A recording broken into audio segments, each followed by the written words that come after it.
Welcome to the Parent and Family Program Summer Content Series. This is really for any KSU parents or families of our owls, but many of you have heard about this series at your recent Parent and Family Orientation. And I'm just excited to host another campus partner today. Today, I am hosting Counseling and Psychological Services, or CPS for short.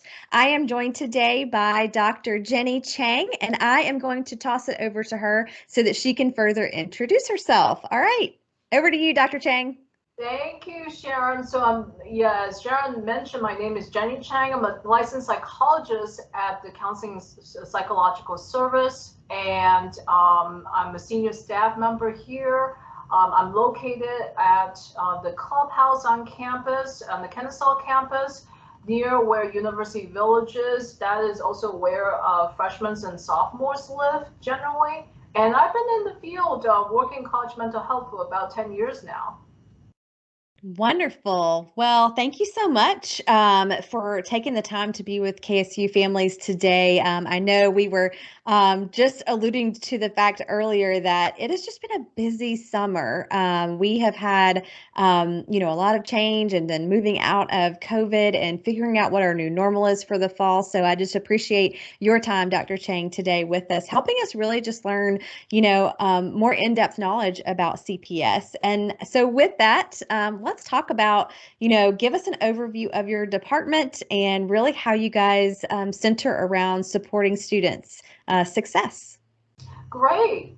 So basically, our view at the Counseling Psychological Services is that like students are not just here to achieve their academic goals, they're also in college to live and to have a life, basically. And so we work to enhance students' educational, career, personal, and interpersonal development.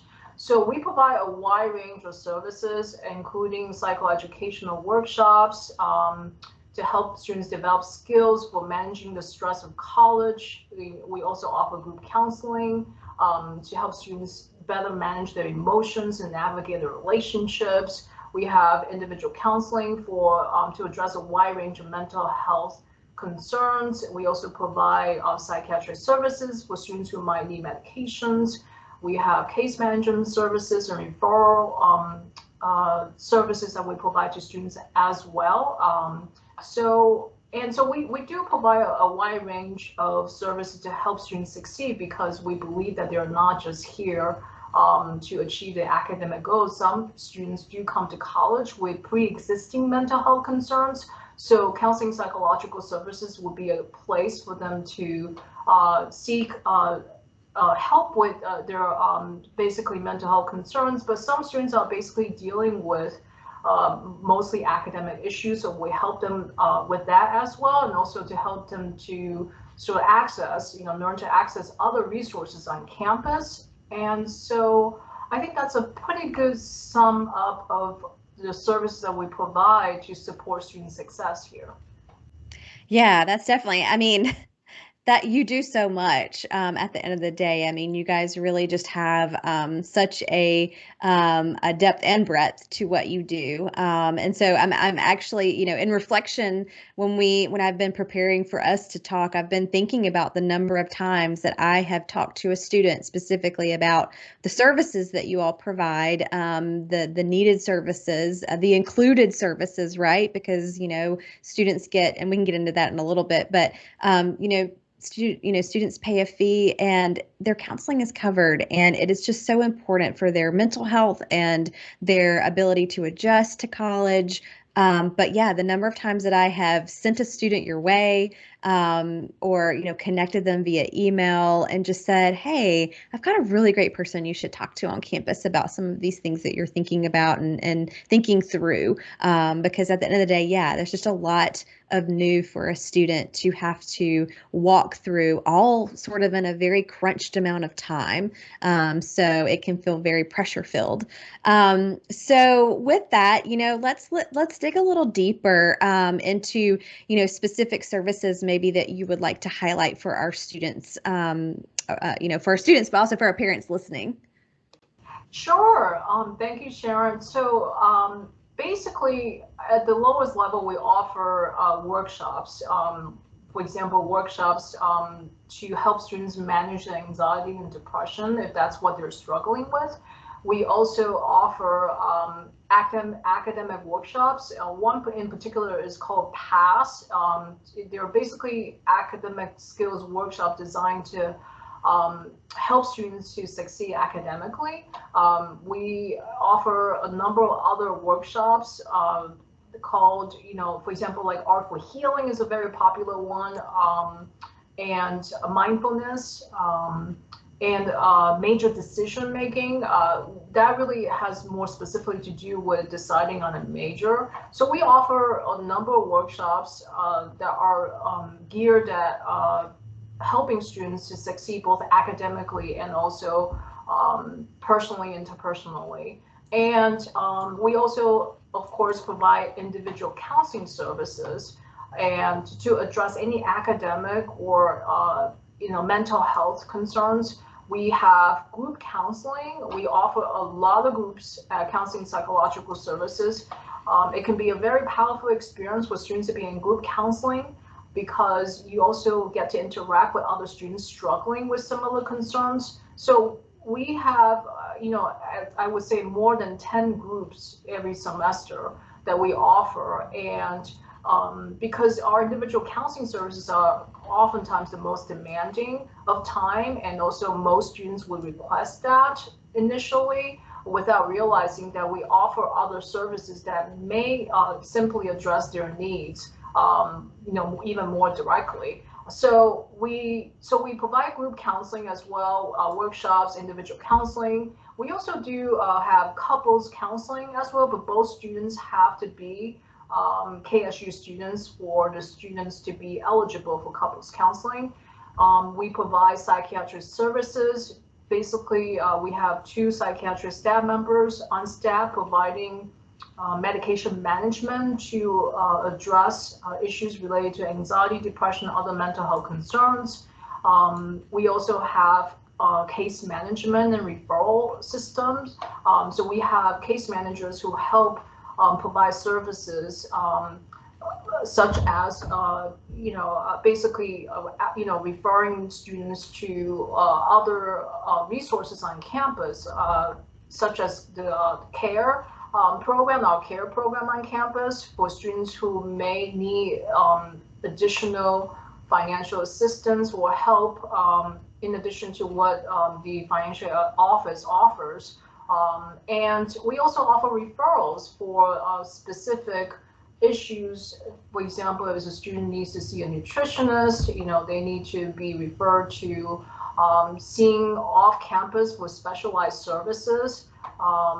That is part of our referral system that our case managers will help with. And we also have what we call the Healthy Eating and Living program, and we call it short for HEAL, HEAL. The HEAL team is a multi-departmental and multidisciplinary team that we collaborate to provide appropriate level assessment, intervention, support, and referrals for students who may be presenting with any sort of body image or eating related concerns. So it's actually, we work together with providers, medical providers at the student health services, such as primary care physicians and doctors and nutritionists or dietitians, to help students who are struggling with eating and body image issues. We also, let's see what else we have. We have what we call a student advisory board for highly motivated students who are interested in supporting campus-wide mental health awareness initiatives. So we offer a lot of services here. And I think the best way to actually to be able to read visually more about our services would be to sort of go online to counseling.kennesaw.edu. The webpage. It has a listing of all the services we provide at any given point in time. So we also actually, I just remember that we have outreach programs that we do fairly regular basis. We collaborate with other campus partners sometimes to provide these outreach services. We oftentimes get requests from the Greek system, the fraternity and sororities to do a presentation on a specific topic. I think that the year I started working here, I believe the Valentine's Day, for Valentine's Day, they had one of the fraternities asked me, or not me specifically, but asked somebody from Counseling Psychological Services to provide a presentation on how to maintain healthy relationships or romantic relationships. So we get a lot of outreach requests.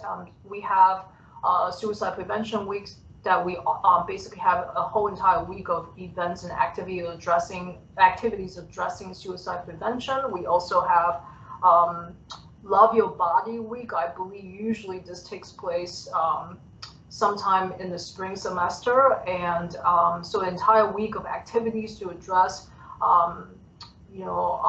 sort of help students be aware of and to offer workshops specifically on body image and eating issues to sort of increase students' awareness of these concerns and issues that are very relevant to college students. So I think that's pretty much it, Sharon. Yeah, I mean, wow, what an exhaustive list you have. There's so much that you guys offer. And I'm here to testify, I have been at KSU for 17 years, and the amount of programs that one that I'm aware of, but two that I just walk by, I mean, I think about all the programs that you're just doing all the time. The educational piece of everything is so great. So students can walk up and stumble upon a program. They can be intentional and make an appointment. They can be, like you were saying, group. I mean, I love the wide variety of counseling that you all offer. One, it doesn't have to just be about mental health. It can be about, their academic trajectory, and figuring some of that out. So there's just, like I said a little while ago, there's so much new for our students, especially our first year students, to have to navigate, that it can seem so overwhelming. But your services are so comprehensive. And so that is, parents and families, I hope that you're hearing loud and clear what an incredible group you have in CPS. So I'm just so thankful for all the work. I mean, just like you said, it was just such a list of things that you all provide. There's never a downtime for CPS for sure. So let's kind of transition it. I've talked about first year students. So I'm sure, Dr. Chang, that in working with students and helping them through conversations and hearing them out, you come across a lot of hot topics for first year students. So, could you allude to for our families, just maybe like prep our families a little bit? you Sure. know, Yeah, like you're I think, absolutely right, Sharon. One of the biggest, I think, concerns that freshmen bring into their college experience in the first year is adjustment and transition to college life, which sounds really simplistic, but it's actually a pretty big issue. I've seen a lot of students struggle during their freshman year because, they are in a entirely new environment. There's a lack of structure that's very different from their high school life. So for example, like academically in high school, most people have a certain schedule in the entire day when they're at school, and then they go home and they have their, dinner, and then they have their family time, whatnot. But when you're in college, that's really not what it looks like. You can choose to not go to class if you don't want to. You don't really have a consistent schedule necessarily. So there's a lot of times in between classes where a lot of students, like, they don't know what to do with themselves. And so sometimes that's actually very, can become a source of stress, and that can affect students' mental health, believe it or not. And so that's a huge change, actually, when students transition from high school to college. And that's just academics. A lot of students come to college. By the time they get to college, they're starting to reflect on themselves in terms of like who they are and who they want to become. That's sort of more on the personal level, developmentally. And so these are sort of new struggles that they probably never really thought about when they were in high school. So a lot of this is going to be new to a lot of college students, especially freshmen. And because they're dealing with so much adjustment and transition transitioning in the transitioning process, that like there are a lot of new challenges that, and they're away from home. A lot of freshmen are, especially when they live on campus, and so they need that extra support. And so one of the things that I think is really important is for parents to understand that these are the potential challenges and changes that freshmen would their children would need to be dealing with, will be confronted with when they start college. And so it's not just academics. The academic environment has changed from high school to college, but also like socially, making friends can also look very differently from making friends in high school.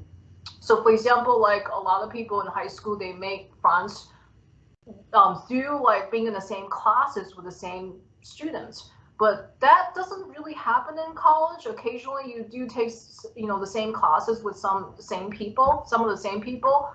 But mostly, most college students will report that when they every class that they take, they see new people all the time, and so that it actually makes it harder to make new friends when you're not familiar with the same individuals. So students will have to be a lot more proactive, I think, in terms of joining organizations and clubs in college, which some high school students have done that too. But I think that it seems a little bit more intimidating in the college environment where it's a lot bigger. The school is a lot bigger, and it can be intimidating, and that can cause some stress for freshmen who are new here, and they're dealing with other adjustments in college, adjusting to a new environment, both academically, personally, and socially. And so that's something to be aware of. And so and then also freshmen particularly may also not be aware of a lot of the other resources that are available on campus. For example, like students who might have been diagnosed with attention deficit like ADD or ADHD, they if they would like extra help, I think that they can basically seek out support services from Student Disability Services. That is one resource that I think a lot of students, especially freshmen, are not aware of, and also students who are struggling financially. We have sometimes students who have food insecurity issues, so care services on campus can really help with that. And so we do actually, freshmen do actually encounter a number of challenges, and so we help to, at Counseling Psychological Services, we help to sort of refer students to the appropriate resources on campus. If we cannot help them, then we will make the proper referrals. And again, like I'm probably going to be repeating something I've said earlier to address Sharon, your other question regarding the services that we provide, counseling psychological services. But here we do provide both services to help students to sharpen their academic skills, but also dealing with personal and interpersonal issues as well as mental health concerns like depression and anxiety. So, and these are sometimes some of the struggles that students bring in. Some people come to college with pre-existing mental health issues. So, whereas other students, they could be in a new college environment that can be triggering certain types of mental health issues as well, depression, anxiety. So we're really a good resource for students to come to basically get the help that they need and also to get the referrals that they need to improve and to achieve success in college.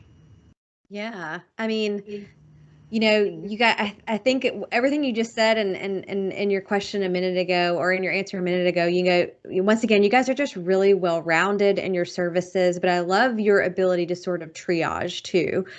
Students can come into your offices and y'all do assessment, but if it seems like they need to be, have another resource added to their repertoire, if you will, because you say, okay, it sounds like maybe this is going on, so we want to refer you here. I love that you all kind of provide that triage, relationship as well and service as well. It's kind of in my mind, I think I've alluded to this in some of the previous recordings with my other campus partners, but a lot of the spirit behind why we are doing this recording is that parents and families, you can know some of the professionals behind these doors that your students will be going to, and hopefully the care that they are going to receive while they're here, and knowing that we know each other as campus partners, we know who to send your students to, and we know, okay, they're getting what they need here, but in addition to us, they may need X, Y, and Z. So knowing that we are a really collaborative environment, we are a large university, but we really strive to keep our community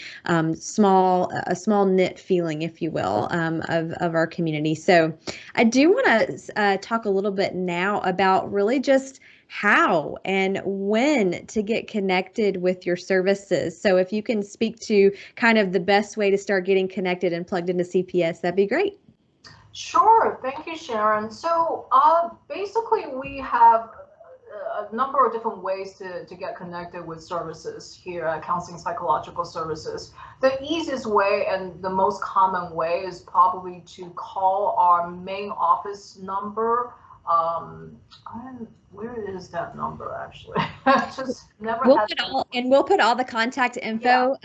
Parents and families will add that here at the end of the video. So yeah, we'll definitely any contact info we'll list there. Right, and so I got it now, but so basically called our main office line, which is really 470-578-6600, or some people prefer emailing, and the address is also very simple, counseling@kennesaw.edu. We also have a number of workshops. If students are only interested in workshops, they can just go to our main webpage, website for Counseling Psychological Services, and students these days are very savvy with electronics and technology, so I think they would not have any trouble connect with us through some social media. On our website, there's Our Life. That's one of the ways in which we post our events and activities that we have going on at Counseling Psychological Services. And you can find out about all our workshops just by browsing our webpage. We usually are very good. Our front office manager, she's excellent at keeping everything on webpage organized and updated. So it's usually on a regular basis, on a daily basis, pretty updated. So it'll have the latest information, including our workshops, our programs, on our main webpage at counseling.kennesaw.edu. And so it depends on the services that you are really looking for. So for example, if somebody is really, somebody is only interested in counseling services and not workshops, they would need to make an initial, what we call Let's Hoot, initial consultation appointment when they call or email us. And so basically, students will be asked like the times that they're available to meet with the counselor.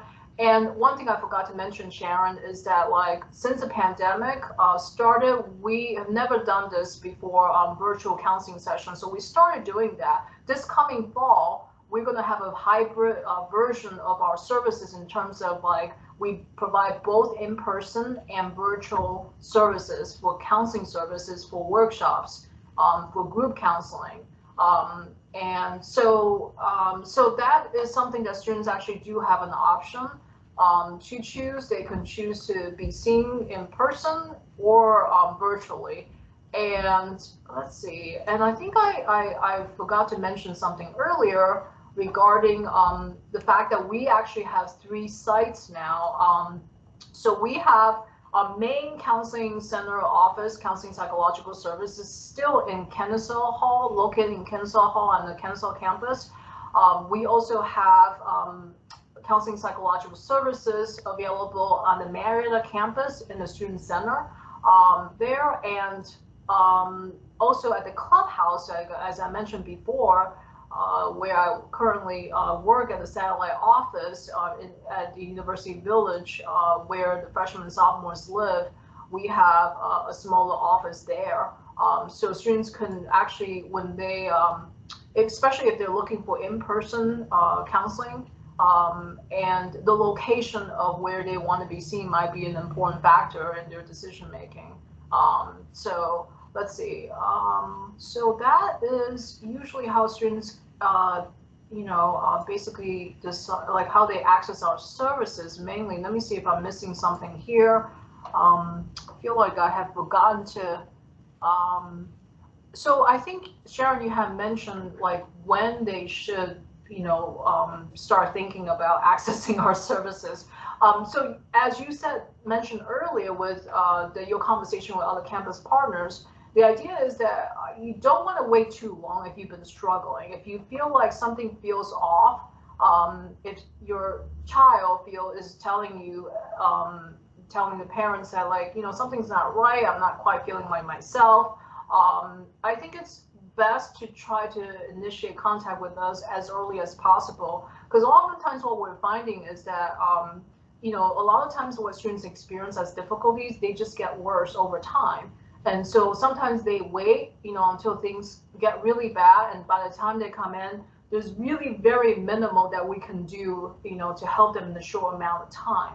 And so that's why we typically recommend that when students start to notice that something is wrong, something is off, they're not feeling like they're experiencing what they would consider to be normal for themselves, whether it's academics or their personal lives, that to try to contact us as soon as possible, because that's how they can get utilize, I think, use our services the way it usually typically will work, because counseling is not something, it's really not a quick fix. It takes a little bit of time.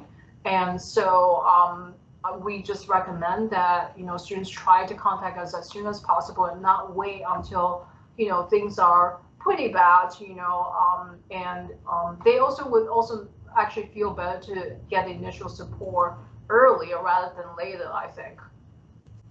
Yeah, absolutely. So I'm glad that you talked about the how, but also the when, to get connected. And yes, that is kind of the theme, parents, of what you've been hearing over the course of all these videos. Is the more that your student can get plugged in earlier, and we get it. I'm sure you're thinking like, but everything is, it's just so much to ingest. It's so much to think about. How do I, how does my student really get all these things right from the get-go. And I think that's why your partnership is huge with us parents, because we know that you read the emails, we know that you nudge. And so that's another important, I think, piece of all of this is just remembering that you're our partners, and us remembering that you're our partners. And, there's going to be adjustments, there's going to be bumps, but, together, I think with your nudging and our resources, we're definitely going to get your students where they need to get and when they need to get there. But yes, earlier rather than later with as many things as possible.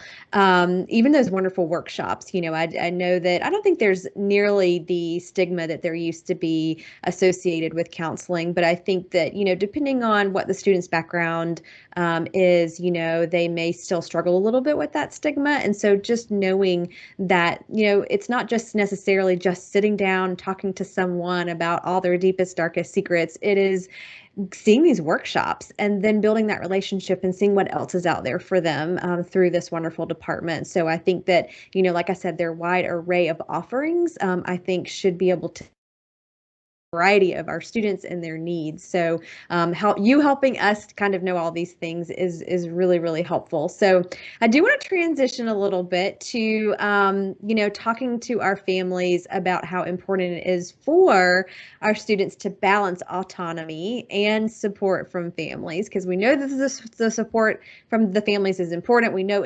autonomy for our students is important. We recognize, you've heard me say this time and time again, families, college is really a learning laboratory. Thank goodness, right? I mean, this is a safe place for them to be able to learn and develop and grow and make a few mistakes and know that there are people here who can say, that's okay, let's dust it off and let's keep it moving, and let's talk about what we've learned about that. And so, but at the same time, so we want them autonomous. So Dr. Chang, talk to us a little bit about how you see it working out to be that balance of autonomy and support from families. Sure, Sharon. I think that's a great topic to discuss and address because developmentally, as we know, the college age population, the students are not exactly completely independent, from their parents, but at the same time, they're also trying to learn how to become autonomous as individuals, so that they after college they can be completely independent individuals, like able to succeed and in the world. And so you're absolutely right, it's a learning laboratory right now in college for these kids. And so one of the things is that because students are not 100% independent when they're in college, they actually do need some support from their family members. So I think it's extremely important for parents to not feel like, okay, well, to assume that, no matter how mature your children might be, to sort of like be hands off, here you go. And, you don't need any help from us anymore because you're in college and, and all that. So I think that depending on the students' personalities, some students actually need more support from their parents than others as well. So I think personality matters in these situations. But also, I think it is important for students to feel supported, even as they're learning to be independent. A lot of students talk about how nice it is and how it improves their mental health to know that their parents are there for them, are there, even if they're not currently living with them in college, that that they know that their parents are fully supportive of them even in times of trouble, like not just to like cheer them on, but also available to talk to them to when they're struggling with some personal issues. I think that it's good for parents to prepare themselves for that, that your children are going to make mistakes and they're going to have challenges that they may want to talk to you about. And I think it's important to make some time for that, because as much as counselors are available to play that role in college students' lives and while they're in school, a lot of students do talk about like this desire and craving for that connection still with their family members. And so and of course, you have to really know your children well in terms of their personality. Some students are perfectly fine without a whole lot of hand holding. Other students are not so much. And so I think that's an important element to remember too, that even though they're not completely independent, they still typically need some support and hand holding from their families yet, before they can just go off, into the real world and be on their own completely. I think that it's important to not feel like you need to know everything about your kid, ask a lot of intrusive questions. I think it's important to wait until they share with you, but also to make sure that you tell your children that, hey, I'm here for you if you need something, if you run into problems. I'm really wanting to know what they are and to try to help you if I can. And of course, like definitely to refer your children to counseling psychological services if you feel like this is not something you can handle, or that you would know how to address. Because I think that there are some issues that are definitely not things that I think parents are trained to deal with, like mental health concerns. But I think that even just that support for the children to know, for the students to know that their parents are available to listen to them, to be supportive, even if the parents don't necessarily know exactly what to do. At least the support that they feel can be extremely, extremely helpful to the students' mental health while they're in college. Yeah, I mean that parents, if you've ever heard my talk, it's your transition to, and you will if you haven't yet. There'll be a recording about that. But I mean, Dr. Chang, when you were talking, I know parents were sitting there nodding, thinking, yes, this is relatable that they want to be so independent, but yet we are still stumbling upon so much dependence, where you know, I can feel for you parents where you're like, I just want to get on the cruise. I just want to take a break. I don't want to, or the opposite. I'm panicked as the parent. I want to be continually involved as much as possible. So, Dr. Chang, I think that you just really hit on a lot of really great points for our parents to, for them to try and find that balance, for them to recognize that their student is just going to, whether they feel like I've got a really well developed student already, no, they're still going to go through some changes no matter what. It is just what happens. And they will, I think, respond better to you parents and families if, just like, Dr. Chang's advice, kind of wait a little bit and let them come to you. And it really starts to further develop this trust and this, them seeking your advice, because they realize, like, okay, well, they're not necessarily trying to run my life, but they are trying to help me with my life. And I think I oftentimes think about when I see parents and families come in for move-in or orientation or all these like first steps. And then I fast forward and I see some of these same families at graduation. What a warm fuzzy I get, because, the admiration, not just of you looking at your student, your child, but the admiration that comes from your student looking back at you in that same way, because they realize that mom and dad are actually smarter than I thought they were. they, Yeah, they actually know some things. yeah, And that, so know that that is coming, parents, in sometimes these moments, I think, of frustration in especially these first few 6 weeks, right? Like the first 6 weeks of a college transition are just, they can be really difficult. They can be wonderful, and they will be wonderful, but it'll be this wave of learning about new things and then thinking you've got it, and then, oh no, I kind of slipped up and I messed up. Okay, but I've got it again, so kind of thinking about like that toddler learning to walk, right? Like so confident, except we fall down, and then we're confident again. And so, very similar, very similar. So, I just, patience with yourself, families, patience with your students, but at the end of the day, knowing that you've got us too as your partners. So I think it's wonderful.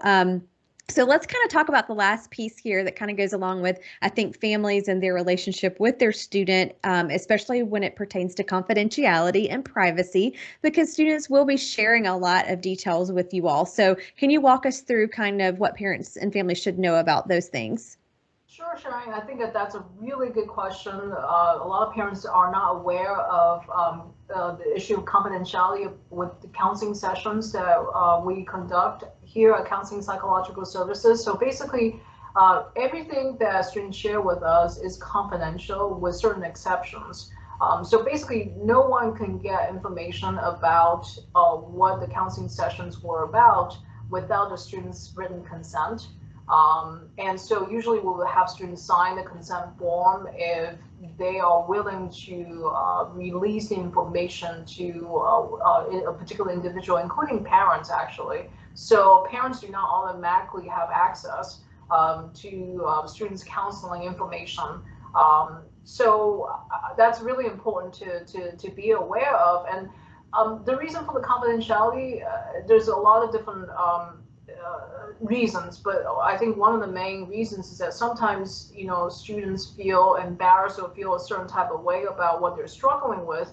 And so they may not necessarily feel safe for whatever reason to share that information with their parents, but in a counseling setting, it's extremely important for students to be able to be honest and forthcoming with their concerns and issues, for the counselor to be able to address those issues. Because if the students are not feeling safe, feeling like the information is going to leak somewhere, they're not going to be fully honest, which means that we're also very limited. Our hands are tied in terms of how much we can be helpful to the students themselves.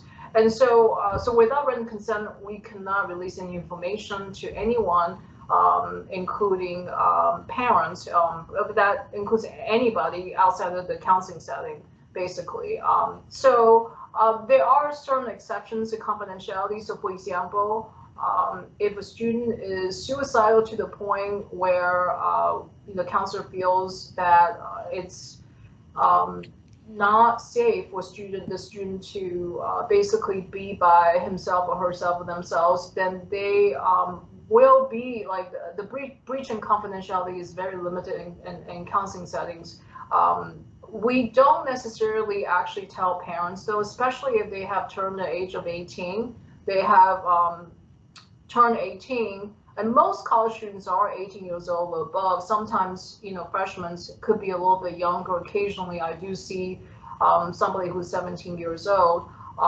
Where in that situation, I think that parents may be notified if a student needs to be hospitalized for safety concerns. So basically, confidentiality can only be breached in a situation involving significant suicidality, homicidality, which is a lot more rare, child abuse, elderly abuse situations that get brought up in counseling, abuse of certain vulnerable populations, like, for example, people with certain types of psychiatric disabilities, with conditions. So basically, everything is, we don't release any information to anyone without the student consent when they have turned age 18. And so we take the counseling sessions very seriously in terms of confidentiality. I think that's pretty much it. I don't think that I'm missing anything here, Sharon. Yeah, no, that's great. I just wanted to make sure that our families kind of, for the most part, I'm sure all of you sort of already predicted that and understood it, but I just wanted to make sure because, these are privacy and confidentiality can sometimes be, sticky and tricky, and just wanted to make sure everybody was on the same page about those. So that's really helpful. So as we wrap, I always like to end with this question. Do you have any final advice you'd like to give our families, really just helping them figure out how to best partner with you and your services? Let's see. I had like a thought earlier that has slipped my mind, and now I can't bring it back. But I do think that um, one of the things about parents being a great partner to our services here may be that, if you notice anything like in your interactions with your child, the student in question, I would, really encourage them and be supportive of them seeking help from counseling and psychological services, because a lot of students, believe it or not, actually do tell me that they're here at counseling psychological services because they're referred by their family members, and more often than not, it was completely a good decision for the family member to refer their sons or daughters to us, for counseling. And so I think that the fact, just by being open to that option of, hey, students can get counseling for all sorts of things, that it's not a stigma to these days, not as much anymore anyway than it was in the past.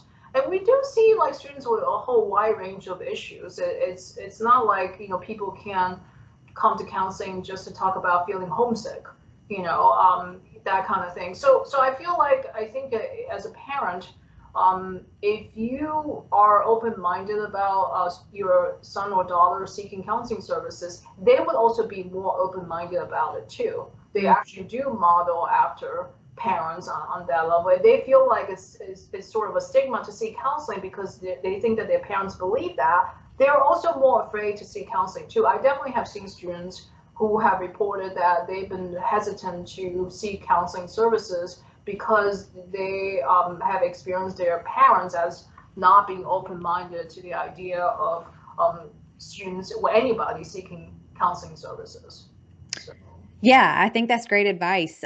Families just, letting us all be able to help when we can, knowing that the resources are here. But yeah, I mean, you can always pepper that into the conversation, when you're feeling like, gosh, I'm just not equipped for this conversation because I don't know the intricacies of X, Y, and D and X, Y, and Z. And maybe these wonderful counselors on campus can kind of accentuate what I am doing with my parenting. So never feel like it's taking away from your parenting or your right to be able to, work with your student on something. Think of it as an accentuation of what you can offer your student, by speaking well about these professionals and these resources. I think another thing, Dr. Chang, with what you just added is, once again, just making sure, because y'all's website is comprehensive. It has so much there. So parents and families, just make sure to, flag that website and peruse it, and know too, like if I see something, Dr. Chang, I'll alluded to Owl Life earlier. That's how students kind of get into, some of their activities and then sign up for some of the workshops and things that are going on through CPS. And I sometimes, post some of those things within our Instagram. So, you can look those ways. But I think the best thing, families, is just to be on their website, perusing it, scrolling through it, and seeing what's kind of just being familiar with it, I guess is what I'm trying to say. At the end of the day, just being familiar with it, because you are going to be a huge part of the resource puzzle for your student. Because at the end of the day, we know that they're trying to get to class on time, prepared. And sometimes that's just all they can manage on a day. And so by us kind of being around and you kind of being there to say, hey, today's the day that, Counseling and Psychological Services is having these really cool workshops outside. You might want to check it out. And I'll partner with you to do my best to promote those on Instagram so that you can follow those and put them in the Owl Family Hub as well. So I think that's great information. I think that's all the time we have. But finally, just again, parents, we will drop the contact information below this video so that you can have all of that at your fingertips, so that you can reach out if you have further questions. But also know we'll put the information below about their contact. But if you have a follow-up question, there is the space down below where you can ask that question, and then I will make sure that Dr. Chang gets that question, and then we'll answer it right back for you right here in the hub. So that's the beautiful part of the Owl Family Hub. You can watch this, listen to it, re-listen to it. You can get the contact information right here below, and you can ask a question and get it answered. So I hope that y'all find that really, really helpful. And Dr. Chang, you've been so helpful today. Thank you so much. Is there any last thing that you'd like to say?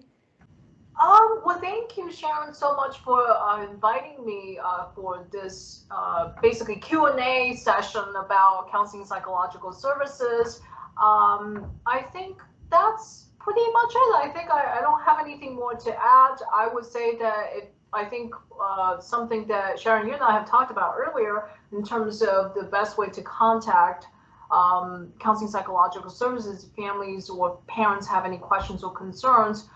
Besides the hub that you were, talking about, referring to, I think that sometimes, like, even calling our main office number, and probably as early as possible, especially, if, like, I know that there's sometimes some urgent concerns, but like, because we're constantly, as you said, Sharon, we're constantly very busy, and so calling the main office line would help direct the calls basically to the right person as well to answer the questions. And so usually our front office would do a pretty, really very good job of, making sure the questions get addressed by the appropriate staff member. And so again, like, I think as soon as you have a pretty serious concern, I would say try to call as early as possible. And, there might be also a little bit of a wait depending on who's available at the time to answer the questions if parents do call main office. So I think that's pretty much it. That's all I have to add. Dr. Chang, thank you so much. Thank you, parents and families, for entrusting us with your students. And until next time, hooty hoo. Take care, parents and families. Bye. Bye bye.